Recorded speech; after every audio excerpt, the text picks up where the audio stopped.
morning, everybody, and welcome to the Cato Institute.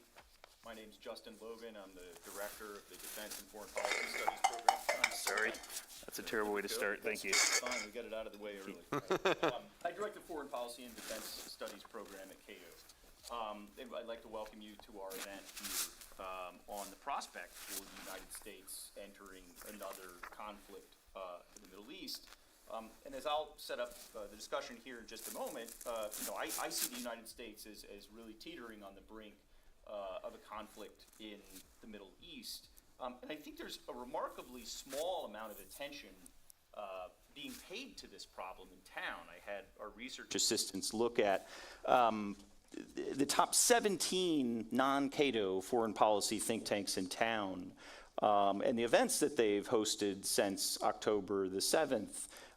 And depending on how you code these events, you can count on one hand the number of events that have looked at the conflict in the Middle East, specifically with an eye to the prospect of horizontal escalation, to include the prospect of the United States entering this conflict and expanding the conflict. So I think this is a very serious problem, and there's been a dearth of attention paid to it in Washington. So this event is a small effort to remedy that deficiency. Of course, this current outbreak of violence in the Middle East began on October the 7th when the Hamas attack cross-border into Israel from Gaza killed, I initially had 1,400 Israelis, but the numbers that I've been seeing recently have gone down to 1,200, a lot. An enormous amount of Israelis. President Biden subsequently sent one and then a second carrier strike group to the region. One of those is currently in the Eastern Mediterranean. The other has come around and is just outside the Persian Gulf. The statement of the U.S. Secretary of Defense is that the purpose of these deployments is to, quote, deter hostile actions against Israel or any efforts toward widening this war following Hamas's attack on Israel. There are other deployments, fighter aircraft, a Marine expeditionary unit, and other forces that have been deployed to the region under similar rationales. At the same time, the Biden administration has signaled in other ways that it wants to limit escalation of the conflict in a variety of forms. It has tried, allegedly, to limit the Israeli campaign in Gaza, and it has also signaled that it does not want a second front to open in northern Israel with the border with Lebanon. Lloyd Austin held a call with his counterpart in Israel to emphasize that point over the weekend. And one report alleged that some in the Biden administration, quote, are concerned Israel may be trying to provoke Hezbollah and create a pretext for a wider war in Lebanon that could draw the United States and other countries further into the conflict. That was roundly denied, but published in Axios nonetheless. We haven't even gotten to the other conflict, the other region, part of the region in which conflict would erupt, which are the scattershot deployments of the United States in Syria and Iraq. There is an ongoing tit-for-tat conflict happening there already between the U.S. deployments that exist in those countries and regional militias, mostly backed by Iran. There have, at my last count, been 56 attacks on U.S. forces in Iraq and Syria since the 17th of October. 59 U.S. troops have been injured in those attacks. None have been killed. There have been 3 U.S. responses to those attacks, which have killed a number of militia members in those attacks. At the same time, the administration claims that this back and forth, which is happening, is, quote, separate and distinct from the ongoing conflict between Israel and Hamas. This sort of strains credulity because during the period from January of 2021 to March of 2023, those same deployments only suffered 83 attacks from regional militias over a larger than 2-year time period. So in less than a month, they've suffered 56 attacks, whereas in the previous 2 years, they had suffered 83 attacks. And at the same time, in conclusion of this sort of setting up of the problem, the administration has said, should war come, we are ready for it. President Biden says, quote, American leadership is what holds the world together. He says that we are the essential nation. And his Treasury Secretary says the United States can, quote, certainly afford to fund the Ukraine conflict and the current conflict in the Middle East involving Israel and Hamas at the levels the administration sees as necessary for the time span the administration sees as necessary. So it's this context into which we wanted to look at the prospect for the United States to enter this conflict. And we're going to get at it from a variety of different angles today. I'm going to introduce the panelists in the order in which they'll speak. And I want to say at the outset, this was not intended to be such a Cato-heavy panel, and it was not intended to be a manel. We had a participant pull out at the 11th hour, and we were very happy to be able to pull in one of my colleagues to substitute for her. So I just wanted to sort of put that on the table at the outset. The first presenter is going to look at the war powers questions at stake here. What authorities is the president claiming to have in hand to enter a conflict potentially, and how do those authorities stand up to legal scrutiny? Dealing with those questions is my colleague Gene Healy, who's the Senior Vice President for Policy here at Cato. His research interests pertain to executive power and the role of the presidency, as well as federalism and overcriminalization. He's the author of Indispensable Remedy, the broad scope of the Constitution's impeachment power. He's been looking at impeachment for reasons that are probably obvious over the past several years, and also the author of my favorite of his works, The Cult of the Presidency, America's Dangerous Devotion to Executive Power, which I think was remains, unfortunately, a useful clarifying work. He obtained a BA from Georgetown University, about which we'll hear more later, and a JD from U Chicago Law School. I also found out, despite being a friend and colleague of Gene's for 20 years now, because we're those kind of guys, I just found out today's his birthday, so happy birthday, Gene. Our second presenter is Dr. Nader Hashemi, who's the director of the Al-Walid Center for Muslim-Christian Understanding and an associate professor of Middle East and Islamic politics at the Edmund A. Walsh School of Foreign Service at Georgetown University. Dr. Hashemi's research interests focus on the global rise of authoritarianism, religion and democracy, Middle East and Islamic politics, and Islam-West relations. He's the author of the book, Islam, Secularism, and Liberal Democracy, toward a democratic theory for Muslim societies, and particularly of interest for the discussion today, he's the co-editor of a recent book entitled Sectarianization, Mapping the New Politics of the Middle East, which was co-edited with Danny Postel. Dr. Hashemi obtained his PhD in political science from the University of Toronto, and Dr. Hashemi will talk a little bit about the various actors across the region, their capabilities, their incentives and interests, and how those may contribute to either escalation or non-escalation as it may be. And then finally is Jordan Cohen, my colleague who's a policy analyst in defense and foreign policy studies at Cato. He has been the co-author of the Cato Institute's Arms Sales Risk Index since its inception, and his research interests include arms sales, alliances, and Middle East politics. He obtained his PhD in political science from George Mason University across the river in Virginia.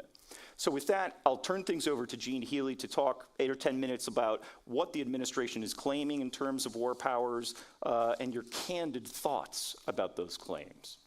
Thanks, Justin.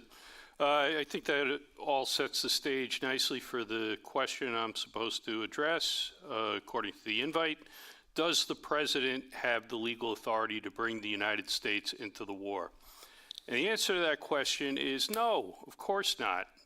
Certainly not according to the original understanding of the Constitution's war powers provisions, and not even according to the loosey-goosey living constitutionalism version offered up by the president's lawyers in the Office of Legal Counsel, at least I'd argue not according to a fair reading of that doctrine.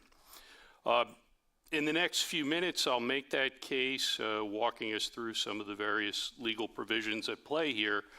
But then I'll end with the depressing question. Does the president's lack of legal authority matter? Will it actually tie his hands if he decides to go beyond the current few drive-by retaliatory airstrikes in Syria and decides to wage a wider war with Iranian proxies and perhaps Iran itself? And the depressing answer to that depressing question, probably not.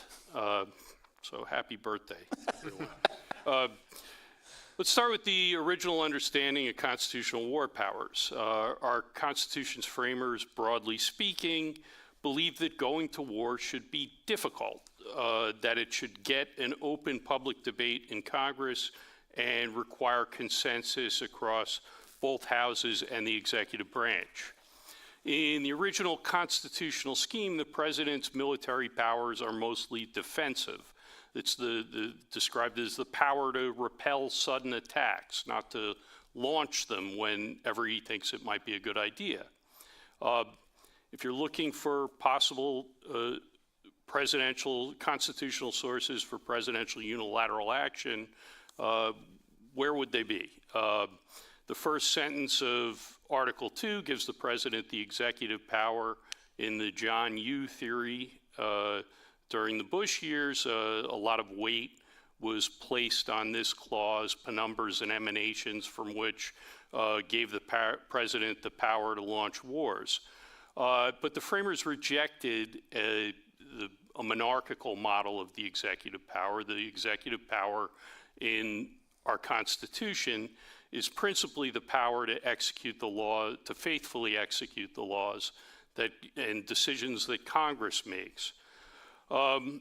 Article 2, Section 2, of course, makes the president the commander-in-chief of the Army and Navy of the United States. But as Hamilton explained in Federalist 69, that clause merely makes the president the, quote, first general and admiral of U.S. armed forces.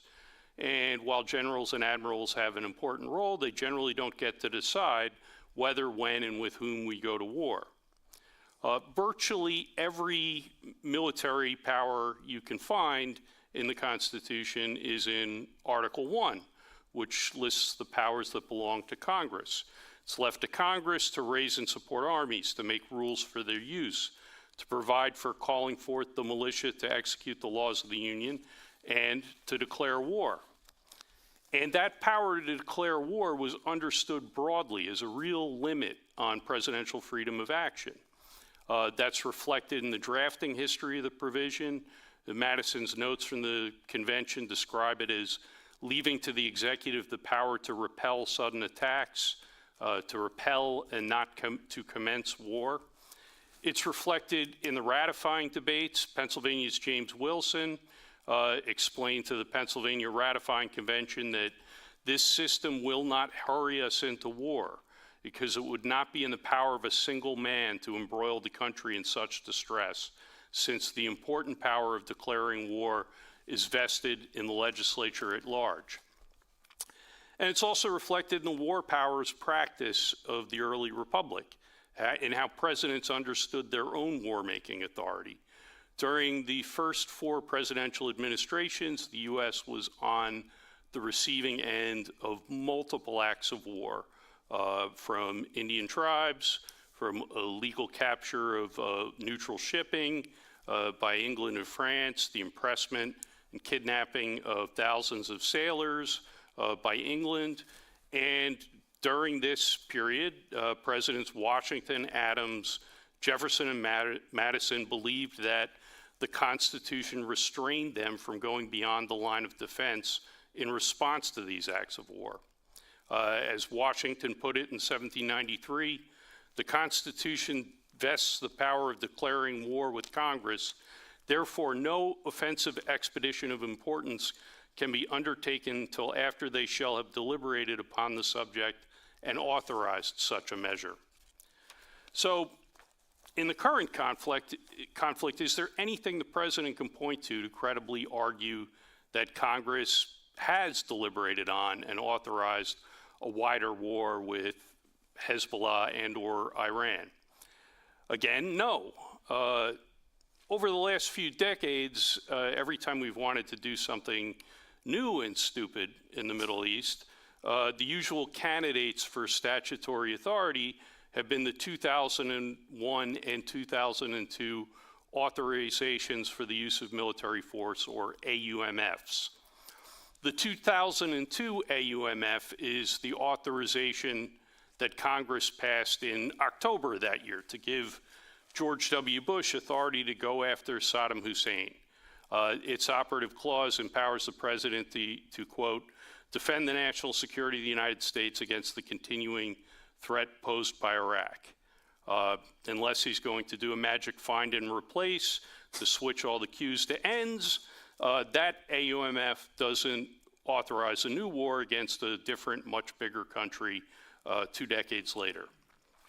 The 2001 AUMF, of course, is the joint resolution that Congress passed 3 days after 9/11 to target the perpetrators of the September 11th attacks and anyone who harbored or aided them, Al-Qaeda and the Taliban, basically. It's often been described as a blank check because 4 presidents in a row have stretched it to underwrite a generational war against all manner of jihadist groups that didn't exist at the time of 9/11, and that have loose connections at best to the authorization's original purpose. Even so, it won't stretch far enough to cover this case. And for what it's worth, the administration has already disclaimed the 2001 AUMF as a possible source of authority for a wider war. In a press briefing last month, the Pentagon's press secretary said that Hamas and Hezbollah are not included under the 2001 AUMF because they're not successor organizations to Al-Qaeda. What does Joe Biden think of all of this? Well, he was elected in 1973, and after a man spends 5 full decades in politics, it's a fair question whether he really has any genuine opinions left at all. But for what it's worth, during his 36 years in the U.S. Senate, Biden amassed a fairly decent war powers record, periodically standing up for the principle that it's Congress and not the president that gets to decide whether and when we go to war. He spoke up for that principle during George H.W. Bush's 1989 Panama invasion, in the run-up to the Gulf War in 1991, and even when it involved the president of his own party. When Bill Clinton threatened to invade Haiti in 1994, Biden warned him that he didn't have that authority without Congress. And Biden held to that view as recently as the 2008 election cycle. There's this candidate executive power survey started that year by the reporter Charlie Savage, then with the Boston Globe. And in it, Biden was asked specifically about the president's authority to bomb Iran without congressional authorization. His answer was short, sharp, and unequivocal.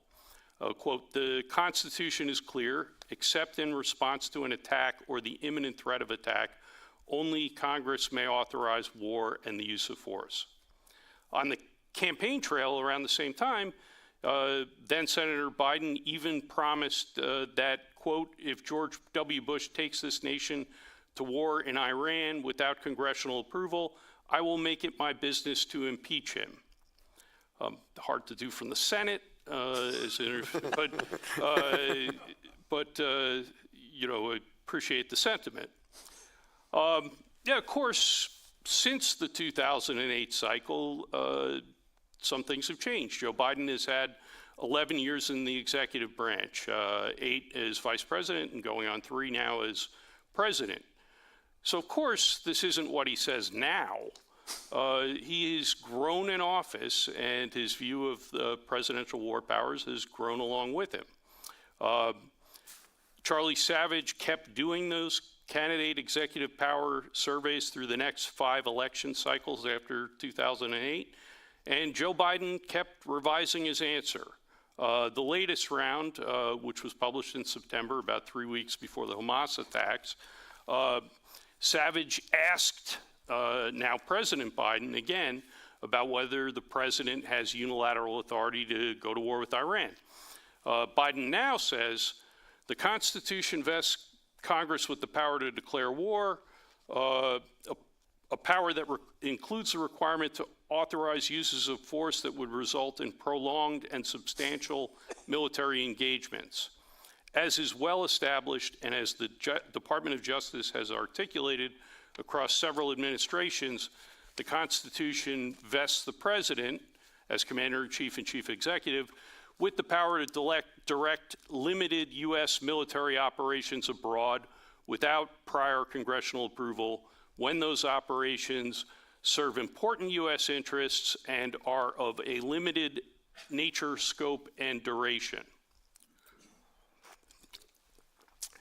Biden's new constitutional theory is also, as he alludes to, the official executive branch theory, courtesy of the Department of Justice's Office of Legal Counsel.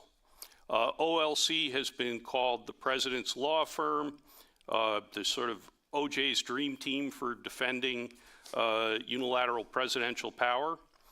And they've evolved a two-part test for unilateral military action by the president.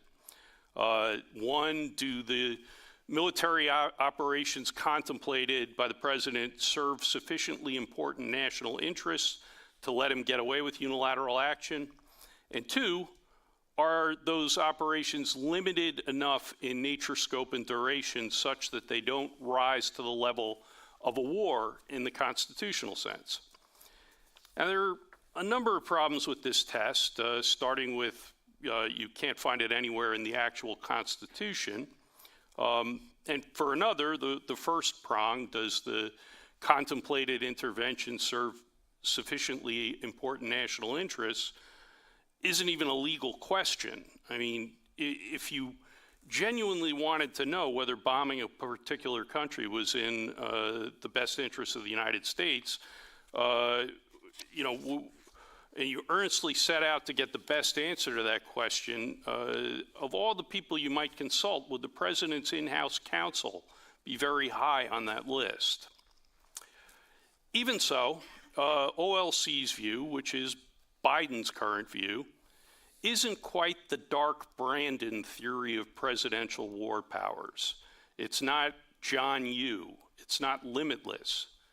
Again, for what it's worth, there are acknowledged limits to what even under this theory, to what the president can do without Congress.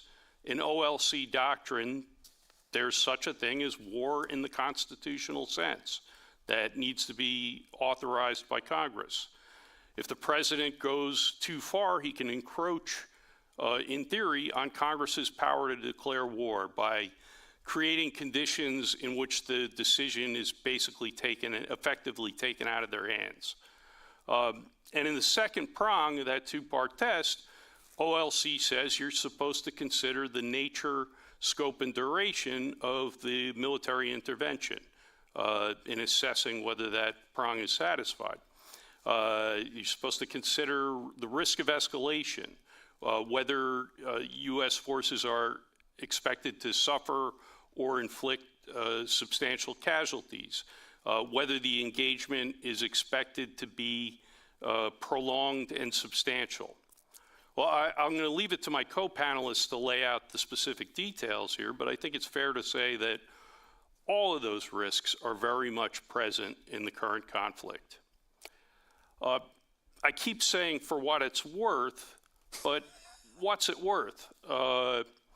All of these same escalatory risks were also present in January 2020 when President Trump ordered a drone strike on senior Iranian governmental figures, including General Qasem Soleimani.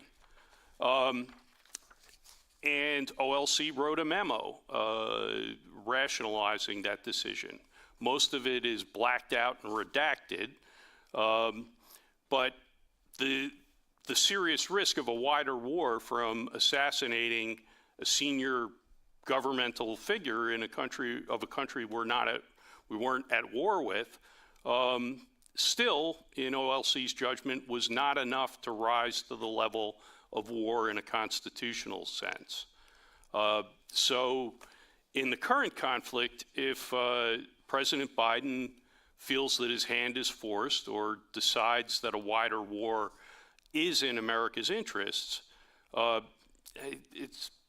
it's a pretty safe bet that the president's law firm will almost certainly give its blessing to whatever he wants to do. Earlier, I quoted Pennsylvania's James Wilson, who said that the system devised by the framers will not hurry us into war. It will not be in the power of a single man to involve us in such distress. That was the way it was supposed to work. It's not the way that it works now.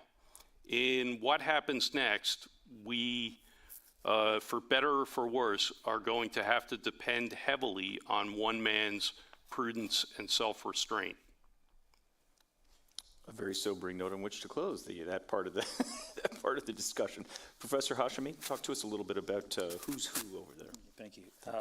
Thanks for the invitation. Just a shout out to the Cato Institute for hiring two, I think, of the most astute and erudite analysts of the Middle East, broader Arab and Islamic world, Mustafa Akyol and Jonathan Hoffman. I rely a lot on their analysis for my own understanding of the region, so I wanted to give them some public recognition. So the question that brings us together is, how serious are the risks of another U.S. war in the Middle East? And my argument is that I think there are short-term risks that we have to think about. There's longer-term risks of an expanded war in the Middle East that flow from the Israel-Gaza war. I think the longer-term risks that I want to focus much of my remarks on is the much greater risk, because it's going to add another layer of instability onto an already unstable Middle East, increasing the prospects of volatility, chaos, disorder down the road that will inevitably drag the U.S. into the region, repeating and expanding what we've seen over the last month, but at a much higher level. That's where I think the real danger is. So in terms of the short-term risks, they've already been sort of hinted at a little bit. Let me just say a few words on the short-term risks of a U.S. Expanded war involvement in the Middle East that flows from events on October the 7th. So since the beginning of the war in Gaza, there has been daily skirmishes on the Israel-Lebanon border. Hezbollah has fired anti-tank missiles at Israeli outposts along the border. Israel has conducted airstrikes on Hezbollah positions in Lebanon. 10 Israeli soldiers and civilians have been killed, and more than 60 Hezbollah operatives and several Lebanese civilians have been killed roughly over the last month. Israel has evacuated tens of thousands of people from the border area, warning of a potential Hezbollah sort of military strike on Israeli territory. Behind the scenes, we have reports now that the U.S. And the White House has asked Secretary of Defense Austin to express his concern to the Israeli military leaders about an escalating Israeli military action in Lebanon. The United States is trying its best to contain the expansion of the war into Lebanon. So I think there are sort of risks of the Lebanon-Israeli sort of border expanding into a broader war. But I think at the same time, it's important to appreciate there are deep constraints that Hezbollah are operating within. And we sort of saw a sign of this when Nasrallah gave his speech about a month ago. And the constraints basically are the following.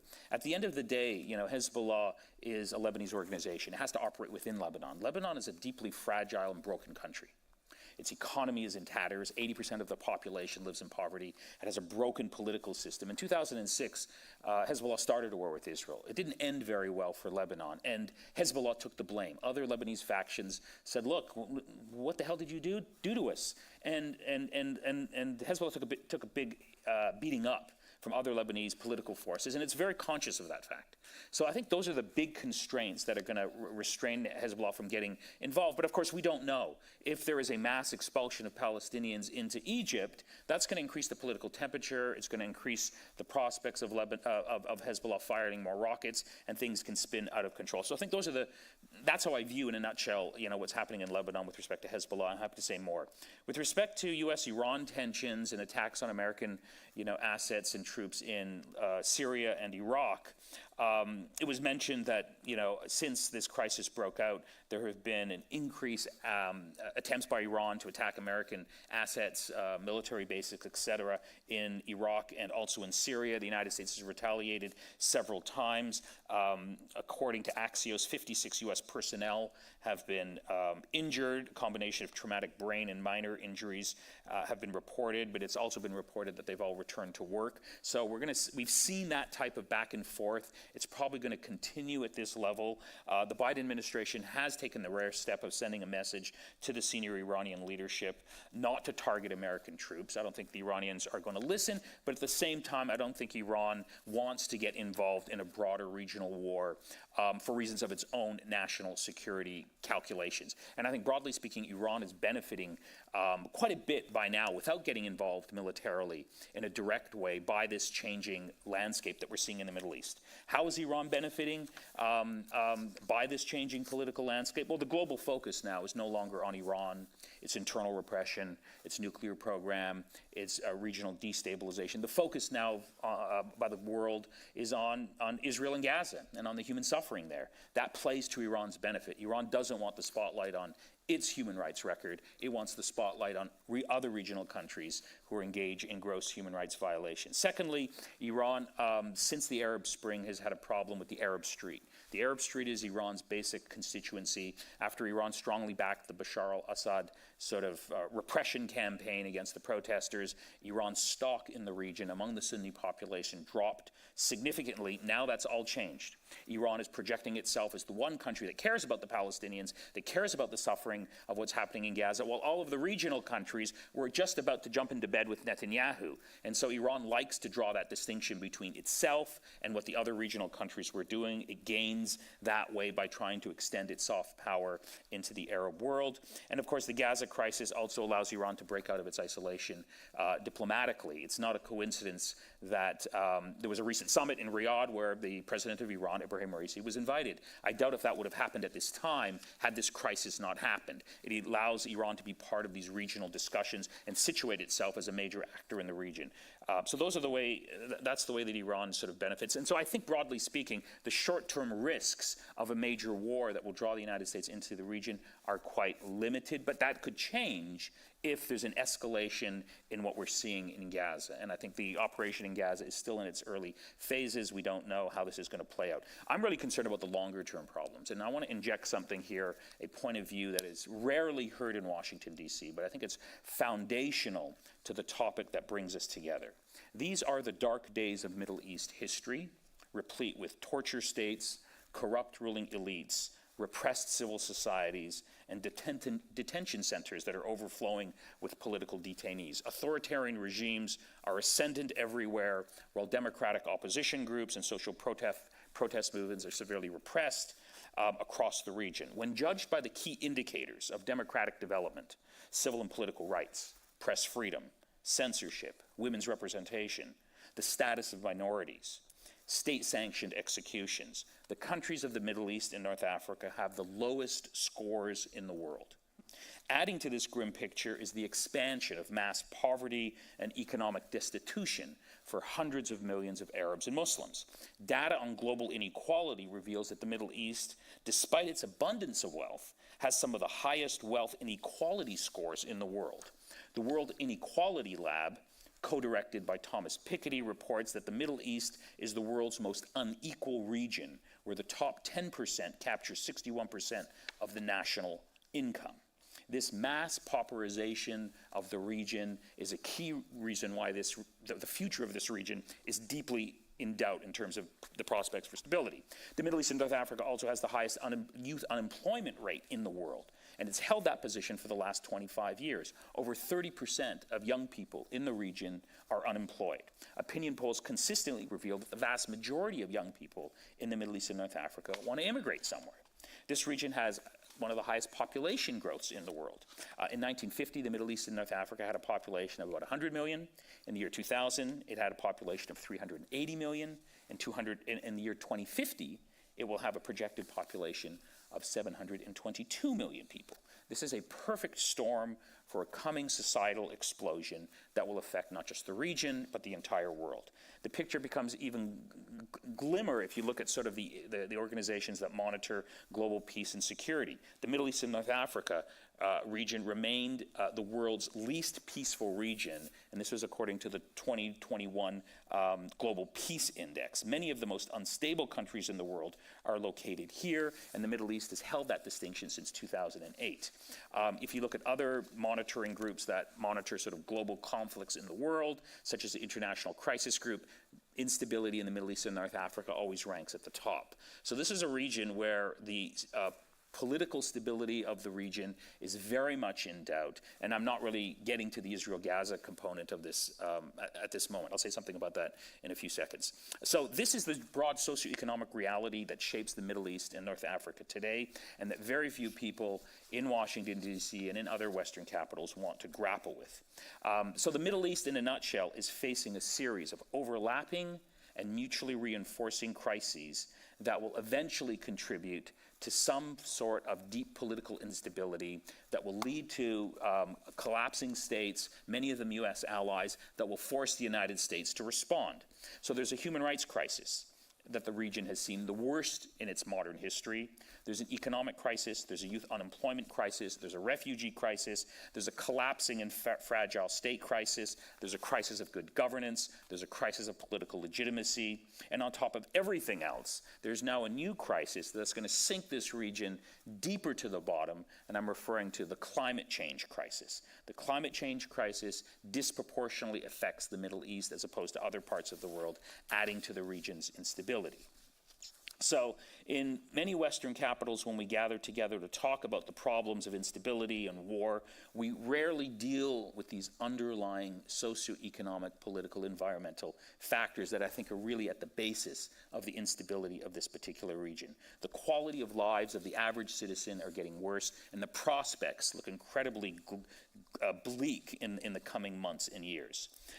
Recent events that we saw prior to the October 7th crisis, the floods in Libya, the earthquake in Morocco, remind us of the deep fragility of life facing millions of poor people throughout the region who are often forgotten when we gather together to talk about this particular region. The focus up until now, as all of you know, from a U.S. foreign policy perspective with respect to the Middle East, was the wonderful things that could happen if only we could get the Saudi regime and the Israelis to normalize relations. There was a broad bipartisan consensus in this city that a new mega deal between Saudi Arabia and Israel could transform the region, and this would be a major leap forward in terms of promoting global peace and security. And of course, all of this is predicated on this long-standing myth that shapes foreign policy thinking in this city, the myth of authoritarian stability.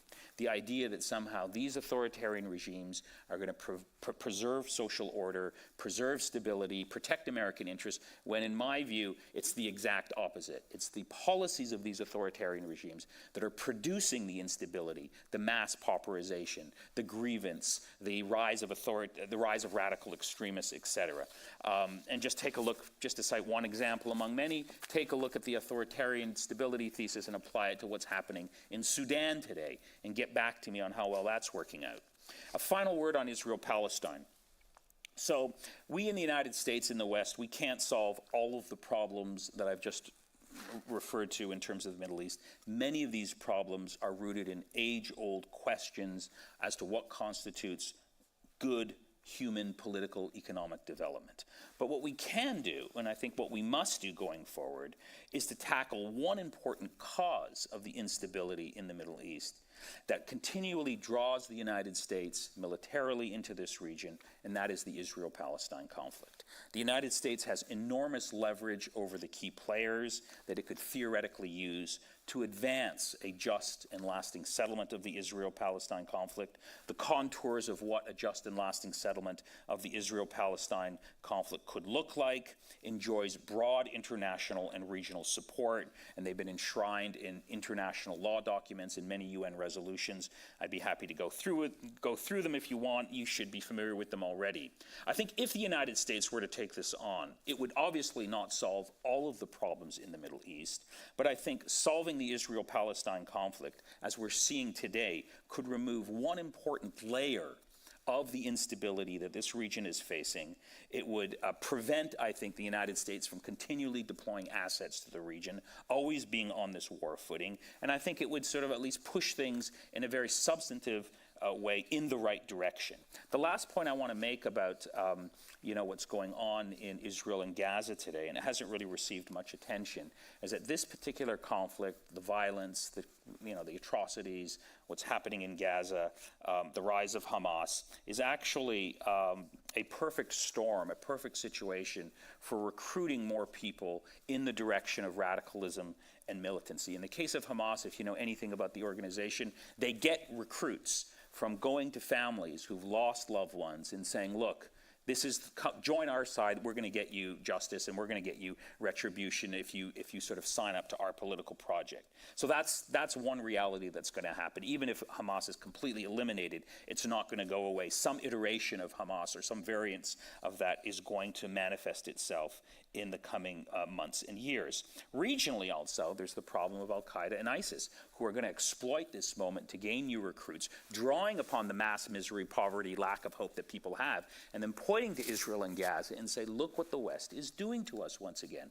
Look at the double standards. Look at the hypocrisy. Look at the value that the United States place on an Israeli life, and look at the value that the United States doesn't place on Palestinian lives. Don't buy into the values, the worldview, the alleged commitment to human rights and democracy that the West claims it stands for. Look at what it's actually doing. Come over to our radical project and let us build a new world. And the last point that I'll make, if you know anything about radical extremism in the Middle East and the philosophical origins of it, all of the leading theoreticians of radical extremism in the context of political Islam pointed to the question of the Israel-Palestine conflict as justification for their radicalism. Bin Laden said he got the idea for 9/11 from watching Israel's siege and bombardment of Beirut in 1982.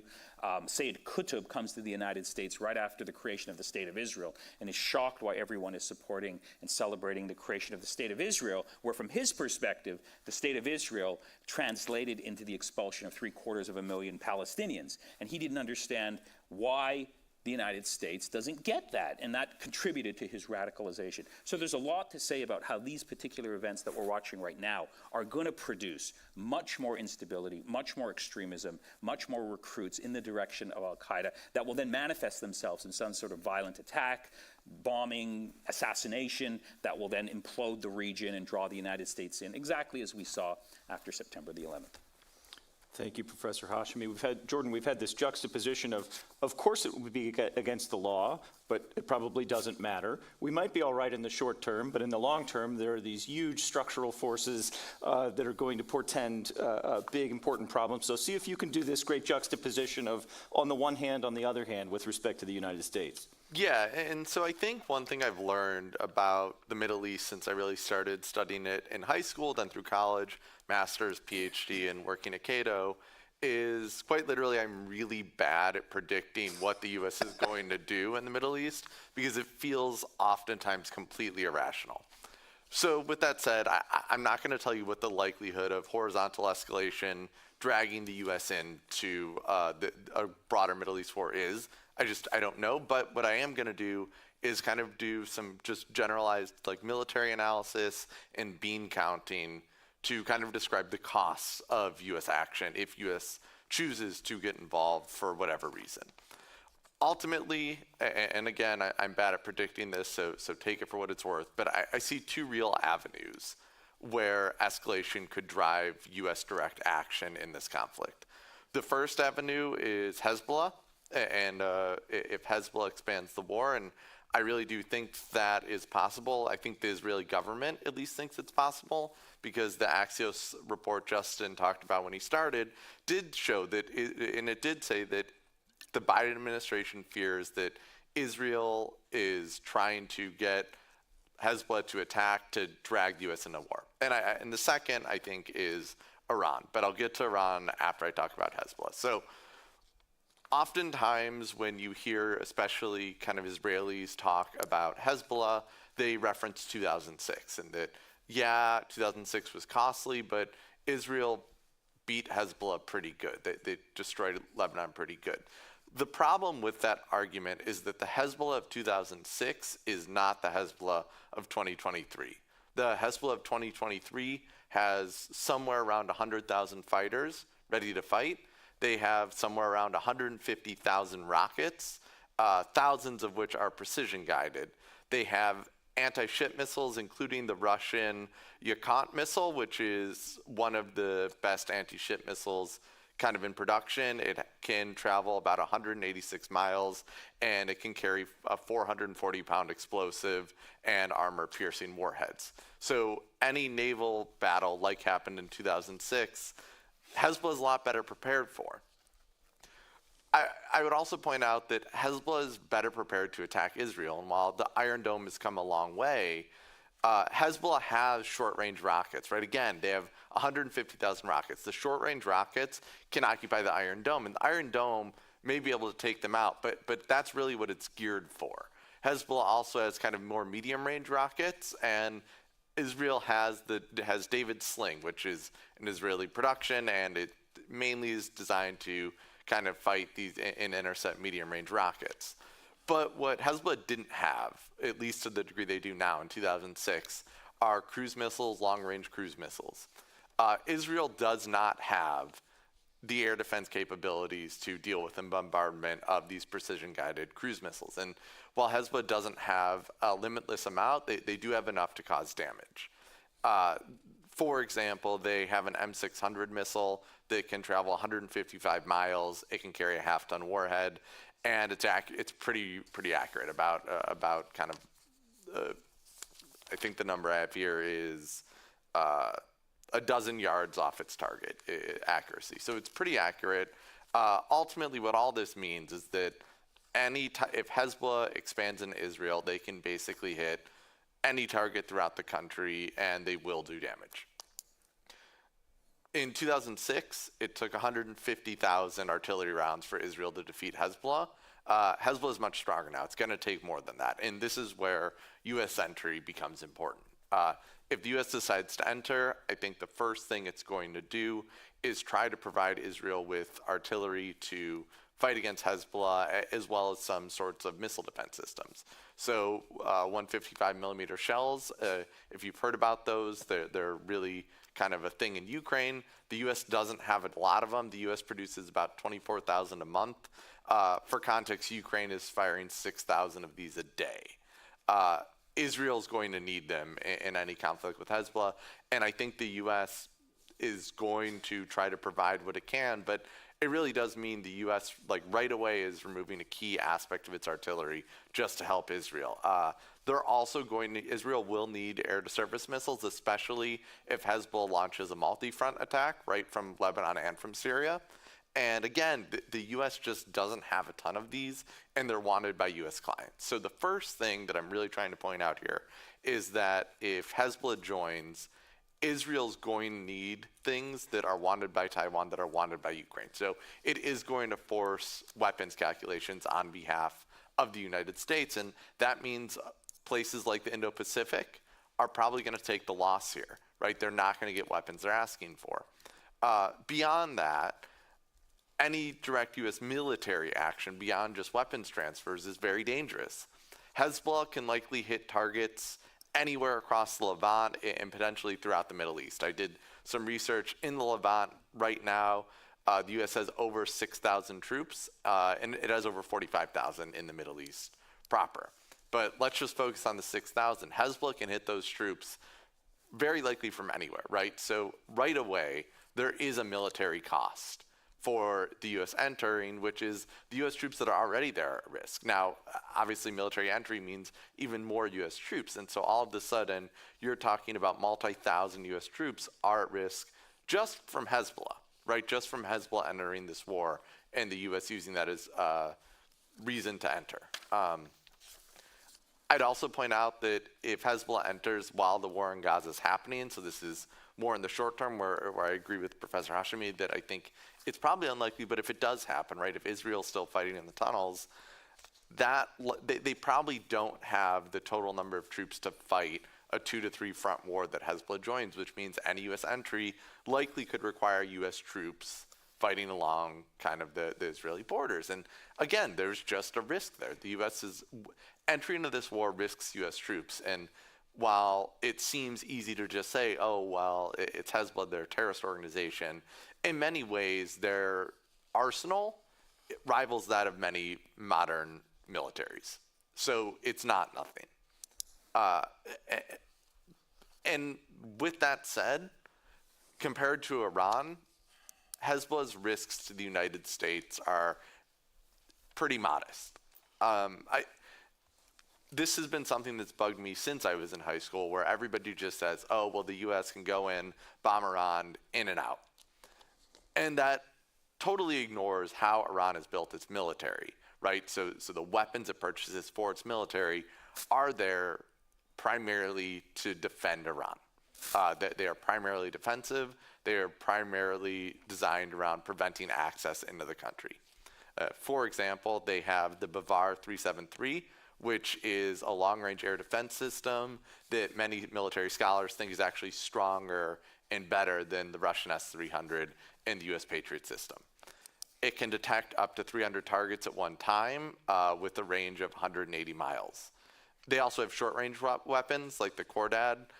They have anti-aircraft missiles that are kind of more medium range, like the Syed 2C, which has actually in the past hit U.S. targets. What these weapons really get at beyond just broadly, they have ballistic missiles. They have in the thousands of ballistic missiles, including medium range.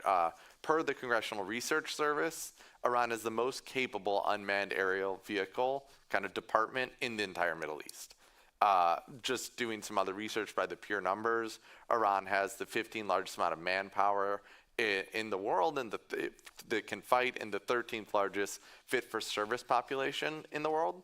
They have the 13th most armored vehicles and self-propelled artillery in the world. They have the 9th most towed artillery in the world and the 8th most mobile rocket projectors in the world.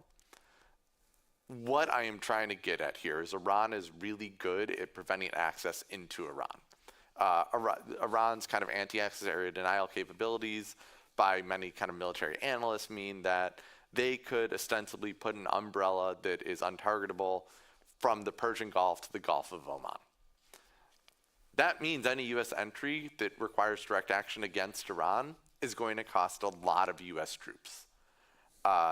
Estimates is in 2019 suggested U.S. ground entry into Iran would take about 1.6 million troops, U.S. troops, which is an enormous number, but I don't think the U.S., again, I'm not great at predicting this, I don't think the U.S. is irrational enough to try a ground invasion of Iran, at least initially. I think it would ostensibly start by kind of using air and naval to attack it. But again, that's going to cost a lot of U.S. weapon systems, a lot of U.S. aircrafts, U.S. ships, and U.S. service members. Beyond that, right, if the U.S. is going to war against Iran because of this, that means Israel's also under threat from Iran. The Federation of American Scientists reported in 2012 that in this situation, right, where Iran attacks Israel, which escalates and drags the U.S. into war, in the first 3 months of a conflict alone, it would cost the global economy $2 trillion. Iran's military is even better now than it was then. So if anything, that estimate's probably on the low side. It would cost Israel a lot of money. 2012 Business Day to Israel report, which is a consulting firm, suggested it could cost in the first month of the war, cost Israel's economy $42 billion in the long run. It's pretty significant. And again, I point to what I pointed to when I was talking about Hezbollah. The U.S. has a lot of troops in the region. Iran can definitely hit U.S. troops. We're seeing that now. If the conflict escalates, we'll probably see it more. And finally, if the U.S. enters to fight Iran, it's very unclear to me what a win looks like. And this is my problem with kind of Israeli policy so far, and especially threats of U.S. entry. I see very little definitional answer to what the strategy is, what the goal is, right? Eliminating Hezbollah, Iran, and Hamas is not a strategy any more than me learning to fly tomorrow is a strategy. Frankly, it is just not possible based on the equipment and military that are available. So the question that the U.S. has to ask itself, and again, I just unfortunately am not seeing this, is what does helping Israel win this look like? Right now, I think the costs are just going to be really high, any win is going to have massive losses attached to it. So I guess my kind of endpoint here is I really do urge the U.S. to consider what the costs of aiding Israel in a direct conflict either against Hezbollah or Iran looks like, because there are going to be costs in weapons transfers to the Indo-Pacific. There are going to be costs to U.S. troops. There's going to be costs to the global economy. And I think really U.S. goal right now, alongside Israel, should be to deter any of this from happening. So with that. No, thank you, Jordan. I wanted to usurp the moderator's privilege before we go to the Meet Space audience here and to the virtual audience. You can ask questions online on Twitter and YouTube and Facebook using the hashtag CatoFP. But I wanted to usurp, at the risk of getting a little bit further afield, Jordan, you led me down this path, so I'm going to, You're welcome. to ask Professor Hashemi to weigh in on it a little bit. Right, we've heard a lot about the kind of amorphous or underspecified, let's say, Israeli objectives in Gaza, right? It's to prevent another October 7th, which is sort of scrutable, and I can get my hands around that. It's to eliminate Hamas, to eliminate the Hamas leadership. And so you've heard different characterizations from different individuals, et cetera.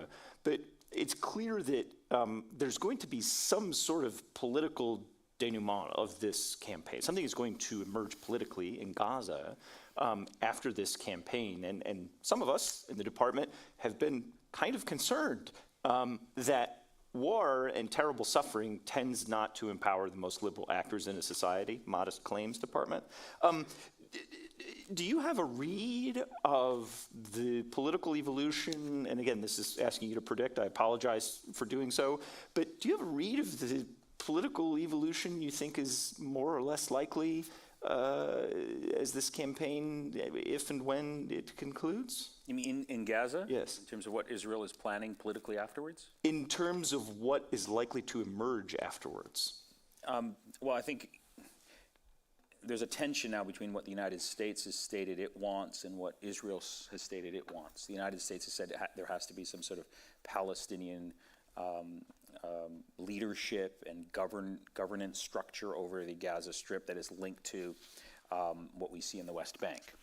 And that sounds very nice, and I think the United States would very much like to package that as sort of a form of Palestinian self-rule. Sure. But of course, if you know anything about what's happening in the West Bank under the 87-year-old leadership and dictatorship of Mahmoud Abbas, that's not a step forward for the Palestinians. It's just extending, in other words, a dictatorship from the West Bank into the Gaza Strip, which is something that I think the United States would be very comfortable with. But that's even a bridge too far, it seems, for Netanyahu.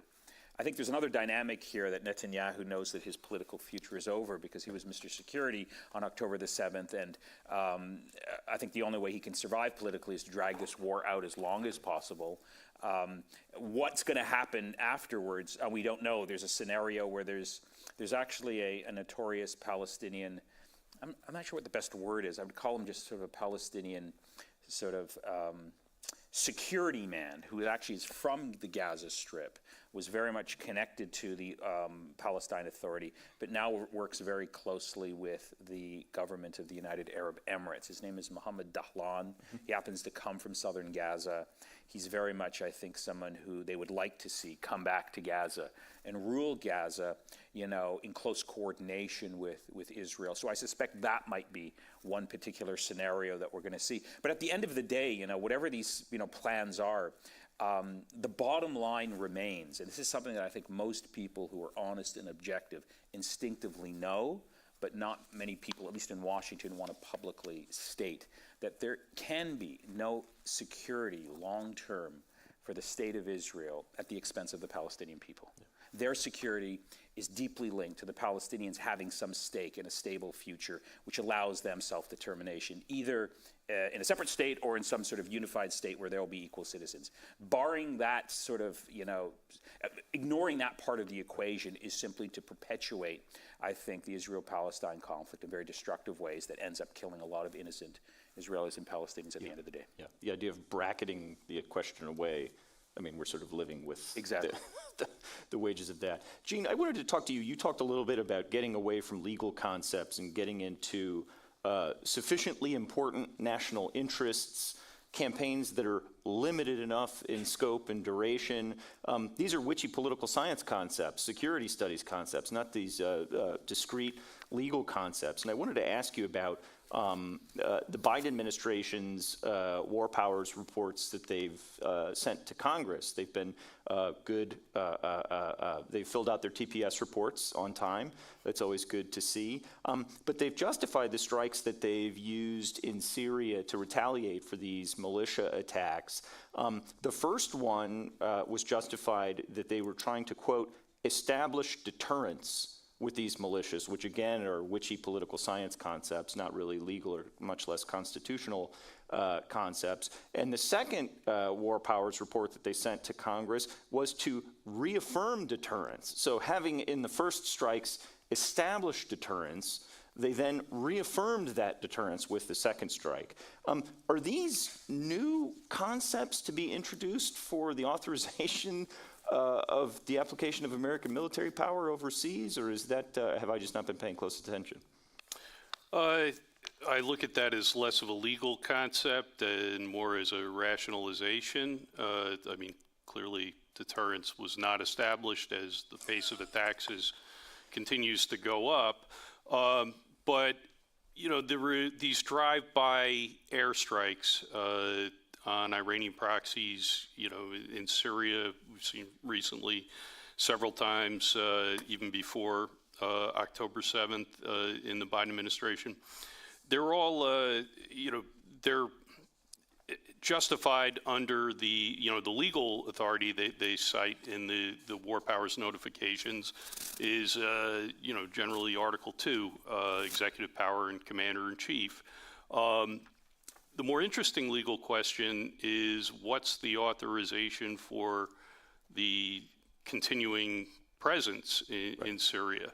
The initial authorization was statutory, or the justification was statutory under the 2001 AUMF as part of the anti-ISIS campaign. That in itself was a heck of a stretch, given that ISIS didn't exist, you know, in 2001, and could not really be described as a successor organization to Al-Qaeda, and in fact was various times openly at war with Al-Qaeda. But, you know, leaving aside the fuzzy and tendentious initial justification for that deployment, there doesn't seem to be any legal, statutory, domestic war powers justification for that deployment at all now. And you have a situation where we're forward deployed in bad neighborhoods and we get shot at, and then the legal justification to shoot back is defensive Article 2. You know, prior to October 7th, it would have been a good idea to wind down our presence over there. Now it seems, you know, absolutely imperative. Yeah, no, that's quite right. I'm normally, like my children, enraptured by these devices, so I'm going to do my best not to do that and to go to the audience here in the flesh first. Let me ask, wait for the microphone. We have microphones on either side. Please identify yourself and any affiliation you may have, and please ask your question in the form of a question, if you will. There's a gentleman right there that I see under the lights with glasses on, and it looks like a gray sport coat. Yeah. My name is Roger Cochetti, and I am a retired business executive. My question has to do with a foundational presumption on the part of the American public that any war activity invading Libya, Afghanistan, Serbia, Vietnam, Korea, Panama, you name it, involves overseas commitments. But they can't hit back. We could do whatever we want to Ho Chi Minh. He can't do anything to us. In the worst case, we just pull out. We could do whatever we want to, you name it, and they can't do anything to us. In the worst case, you pull out. No one has addressed the question of whether or not any of what you've been discussing about the Middle East exposes the United States or continental United States or the Republic to any vulnerability? Because if it does not, then okay, we made a mistake. We'll pull out, and we've done that with Afghanistan. We've done that with Vietnam. We know how to do that. So is there an exposure of risk to the United States itself? Thank you. Can I channel that question two different ways to two different panelists? One, Gene, there's been the introduction of a new legal concept that it means something when they can hit back. That the definition of a war is bounded by whether or not they can hit back. So I wanted you to touch on that. And Professor Hashemi, there was a question that I think is related to this that I had been thinking about as a non-regional expert. But there is kind of a question about, the U.S. standing in the region is not in a great position, if I can make another modest claim. There's a lot of frustration, to put it mildly, with the U.S. position as it stands today. Joe Biden, not a very popular guy in the region. Is there any risk of a resurgent anti-U.S. terrorism threat looming here? So maybe Professor Hashemi, if you want to take it first. Yeah, I mean, I think there is. I think the difference in terms of U.S. foreign policy, let's say in Vietnam, and the geographic distance from our adversaries, I think that whole calculation and assumption completely changed after September 11th, when we saw that these extremist elements and terrorists using the realities of globalization can actually hit us on our own shore. We also saw this again on 9/11. With the rise of ISIS, where radicalized sort of young people, many of them not necessarily directly directed by ISIS, but can be radicalized online because of social media, will then take it upon themselves to hit American targets. Now that doesn't fundamentally, I think, jeopardize the safety and security and stability of the United States, but it does have huge psychological effects on the American population in terms of how they view their safety. And so I think with this particular crisis and with the perception of the United States being very one-sided in terms of how it deals with human suffering in the case of Israel-Palestine, that's going to increase the sentiment and the ability of these radical extremist elements to, just put something online and someone might see it and then take it upon themselves to do what we've seen happening not too long ago in terms of sort of attacks in major American cities. So I think that's really the one differentiating factor that I think we have to be aware of. Yeah. Gene, is it a war if they can't hit back? Yeah, it's funny that that not being able to hit back actually became part of war powers legal doctrine during the Obama administration in Libya. I was pretty rough on the Office of Legal Counsel in my remarks, but in the case of Libya in 2011, with the rare occasion when they weren't willing to just bless and rationalize anything the president wanted to do. Of course, they wrote a memo justifying the initial bombing of Libya under that two-part test I talked about. But when they ran up against the war powers resolution time limits, 60 to 90 days, and it turned out that our NATO allies really didn't have the capability to keep bombing, President Obama looked for a justification for bypassing the time limits of the war powers resolution. And in this case, OLC was not willing to give it to him. So he went forum shopping to the State Department's legal advisor, Harold Koh, who wrote an opinion that said that, I'm paraphrasing here, but the essence of which was you're not engaged in hostilities within the meaning of the war powers resolution if you're bombing a country, but they can't hit you back, which is really extraordinary, just as a legal justification, but also from an internationalist, putative humanitarian president that if you can drop bombs on a country, but they don't have a good chance of returning in kind by conventional means, that it's not really a war. It's really only a war if an actual American might get killed. And also, but as your question, suggested, conventional means are not the only way that targeted states can reply. Certainly, if, in a wider conflict with Iran, I think we would have to take very seriously the possibility of unconventional responses. Yeah. All right. In honor of my kids, let me go to Minecraft or whatever this is here. Dan asks a question. I appreciated Professor Hashemi's remarks about constraints on Hezbollah due to the political dynamics in Lebanon. He asks, do similar or different constraints exist on Iranian proxies in Iraq and Syria? In your opinion, how much control does Iran exercise over its so-called proxies in Iraq and Syria? So the kind of principal agent question there about who has his finger on the trigger. Well, Iran has a lot of influence over those proxies because it funds them, it finances them. I think Iran wants to utilize them as a form of leverage over the United States as it feels it comes under pressure by the U.S. and its allies in the region. So I think those are primarily the constraints. It's less about what those actors on the ground are doing, how many resources they have to recruit to pay their militias.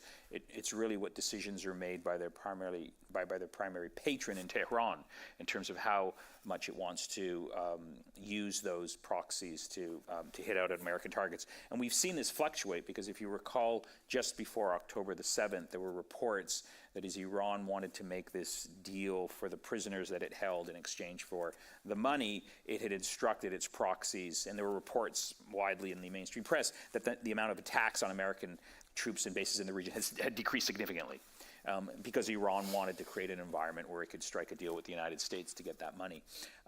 So I think that's how it basically works. So a considerable amount of leverage. A considerable amount of leverage, yeah. Okay, good. Let's see if we have another person. We have someone right down here in the front row, if you want to, yeah, gentleman right there.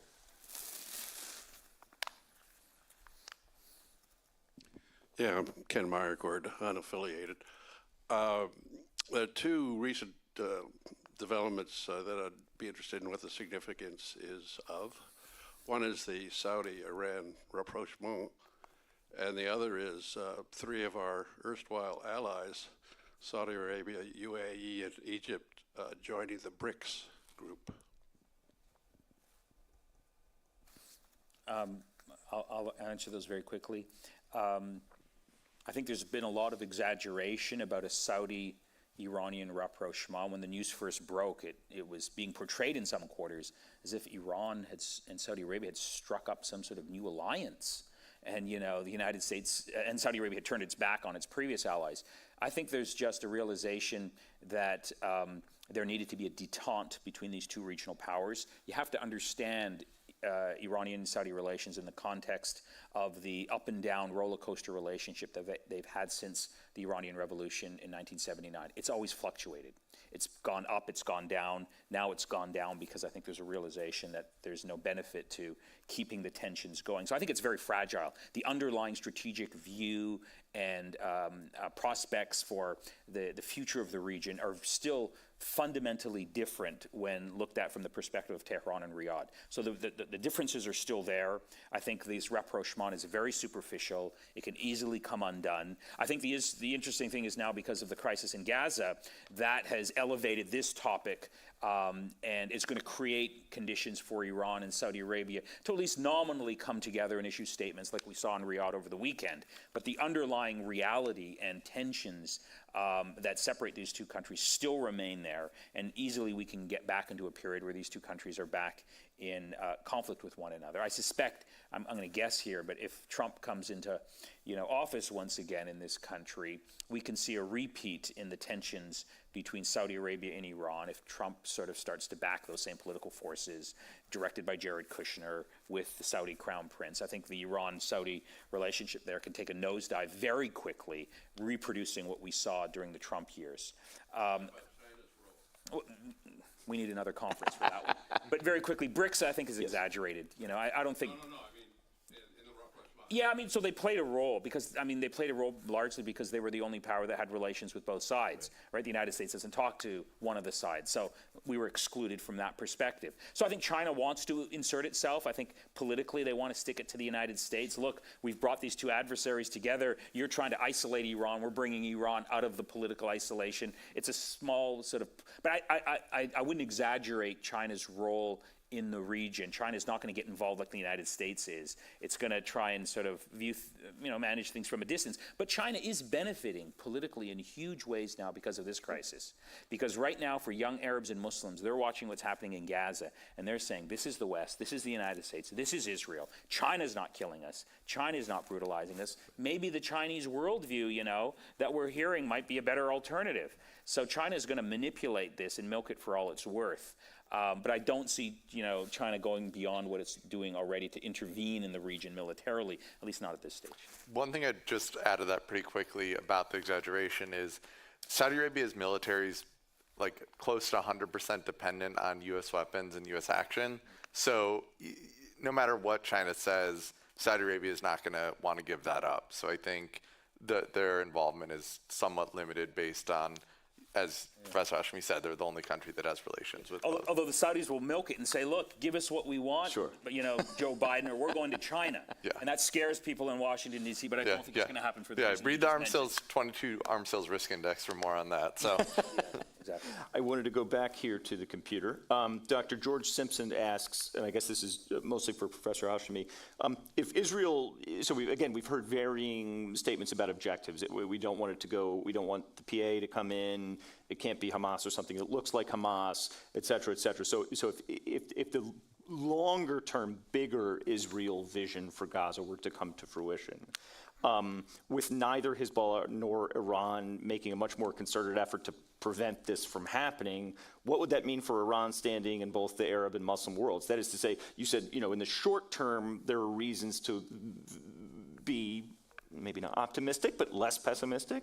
But then do those reasons for less pessimism drop off if the Israelis reveal a much bigger vision for what I they're think doing? that benefits Iran ideologically, because Iran is going to say, look, there's another Palestinian population that has been ethnically cleansed, depopulated, oppressed.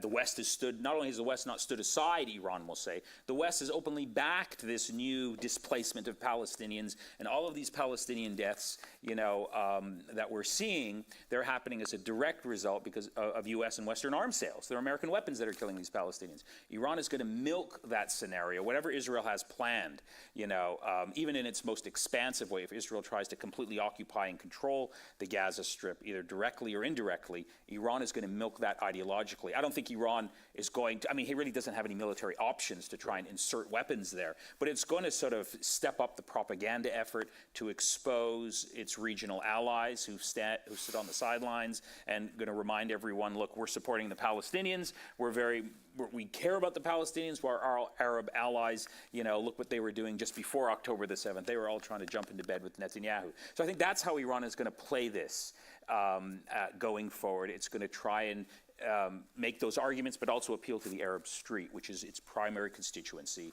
by saying, look, we are the country that is standing up for the oppressed masses in the Muslim world, which of course is a complete sham because it's completely selective.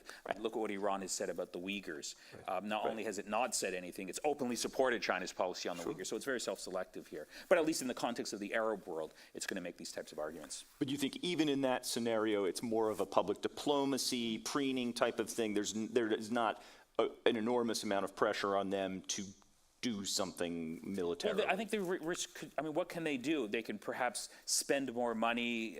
Any Palestinians living in the region perhaps can get training in Iran and backing. They can do those types of things. But Iran really doesn't have a military option unless it wants to risk a major war with Israel and the United States. Or Hezbollah. I view those two things as the same. If Hezbollah tries to attack Israel in any capacity, it's going to only do so if it gets the green light from Iran. Right. And I think Iran uses Hezbollah as sort of a key asset in its national security doctrine. If ever there's a moment of crisis where Israel or the United States try to bomb Iran, that would be a red line for Hezbollah to launch attacks on Israel as sort of as an attempt to shift the equation.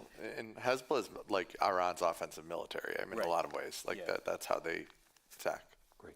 Let's go back to the audience. I see, let me take two because I keep seeing people down in the front because of these darn glasses. Let's take the gentleman in the front, and then there's also someone in a sweater next to the wall there. So maybe if you can come down to the front and you can go to the wall. Now I'm directing traffic here. Yeah, we'll take the front first and then the wall. Thank you. Thank you. Please. No, you, yeah, sorry. Jeff Steele, American Legion. Question is from Mr. Hashimi on the authoritarian stability theory. So if that's not the way forward, short or long term, and there will be no repeat of George W. Bush's idealistic crusades to democratize the Middle East, but democracy must be the way forward if authoritarian stability theory is not, how does that happen? Well, I think the problem here is sort of what our expectations are at the beginning. If you're sort of suggesting we can turn on a light switch or engage in one policy position and everything is going to be wonderful in the Middle East, that's not how it's going to work. As I said in my comments, the fundamental roots of instability are rooted in these deep, long-term underlying questions about socioeconomic and political development. And so there's no quick fixes. But what is sure and what is guaranteed is that these authoritarian regimes are not the guarantors of stability. They're in fact the producers of instability. So like any sort of, project for political development, good governance, democratization, we have to have the political stamina, the patience, the willingness to invest in these types of things over the long term, knowing that along the way there's going to be setbacks, there's going to be progress. But I think if we invest in these types of policies and planning, then over the long term we'll see a better and more stable Middle East. If you want to keep throwing fuel to the fire here, adding kerosene to the burning sort of catastrophe and thinking you're going to get something good out of it, well, go ahead. I don't see that producing anything positive. I think these authoritarian regimes, I was just making a list, of sort of the layout of the region. Outside of the Gulf area, you just see a combination of failed and failing states, one after the other. Egypt, Syria, Iraq, Tunisia, Sudan, Yemen, Morocco, Libya, Jordan, Algeria, Lebanon, etc. Iran has a lot of internal problems itself.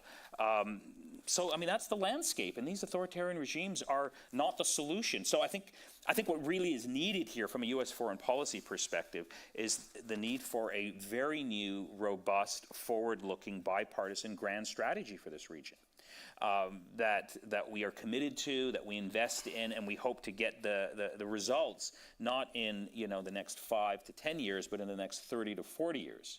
I think that's the way we have to look at it. But I think one of the problems is that our politics in this city revolves around short-term electoral cycles, is deeply influenced by the corrupting influence of private money and private capital and lobby groups that shape and warp our politics. I think U.S. foreign policy is probably one of the most undemocratic aspects of our political system. So there are these deep structural problems that prevent us from, I think, doing what is needed to be done. So that's how I see it. If someone in this room thinks that the Abraham Accords is a solution to the problems of the region, if we can only get these corrupt Arab dictators to jump into bed with Netanyahu and that's going to bring peace and stability to the region, go ahead. I think that's a recipe for disaster. I'm out of my lane here, my area of expertise, but wouldn't there be a case for, after the last 30 years, trying a period of benign neglect as far as the U.S. trying to improve outcomes in the Middle East? It depends on what that means in terms of the details. What is military withdrawal and I don't know, I suppose coming to a more realistic view of our capability to forge a lasting peace in Israel and Palestine? The problem with the last part of the question is that we're deeply involved in Israel-Palestine by virtue of our strong support for Israel.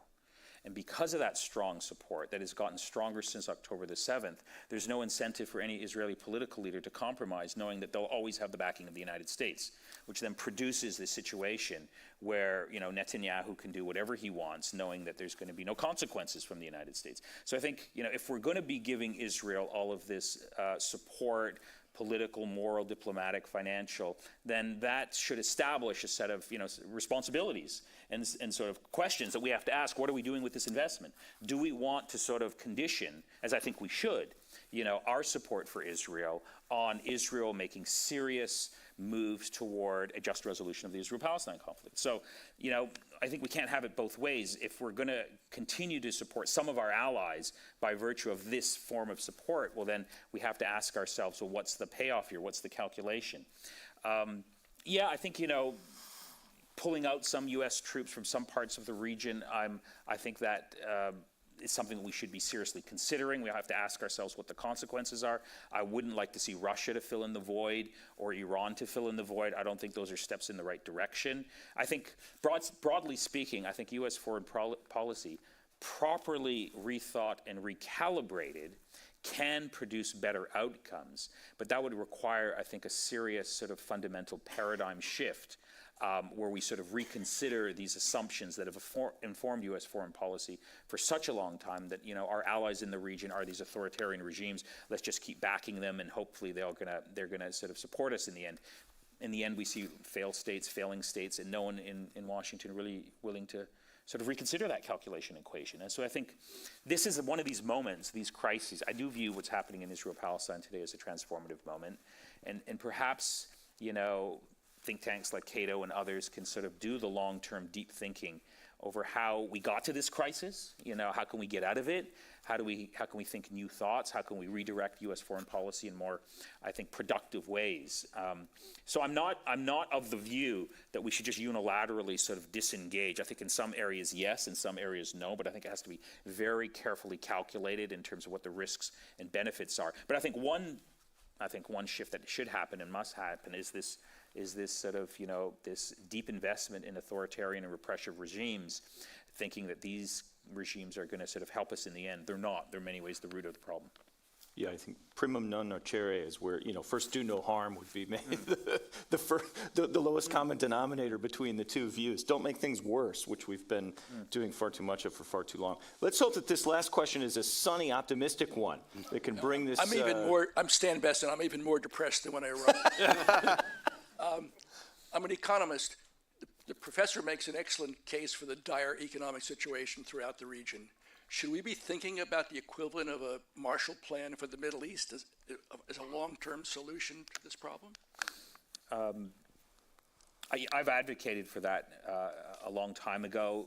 Some American senior officials have also made that argument. I think that fundamentally is what's needed. But of course, it's not just a question of throwing money at the region. There has to be the proper accountability for how that money is spent to make sure that we're getting an investment. We're getting a reward on our investment. But I think something like that, is fundamentally what's needed. It turned Europe around, after World War II. There was a big fear that, parts of Europe are going to go communist unless we sort of, invested in not just the economic future of Europe, but also the political future of Europe. And I think looking back over, what happened in Germany, what happened in Japan, I think those were investments that we can be very proud of because they did produce the types of outcomes that we, I think, can be proud of. Something like that is going to be needed in the Middle East. Good luck in trying in selling that equation here in Washington, D.C. Yeah. Except I worry that in this metaphor, parts of the Middle East are already communist, and so we would have to start over. Yeah. World War II hasn't happened yet. So again, to bring it back to the most morbid theme of this show today, I want to thank all of the panelists for participating in this. I think it was really important to get some of these themes out there and get them under discussion. I'm very appreciative for their time. I'm appreciative for the people who came out in the meet space. It's always good to come to events, even you people online watching.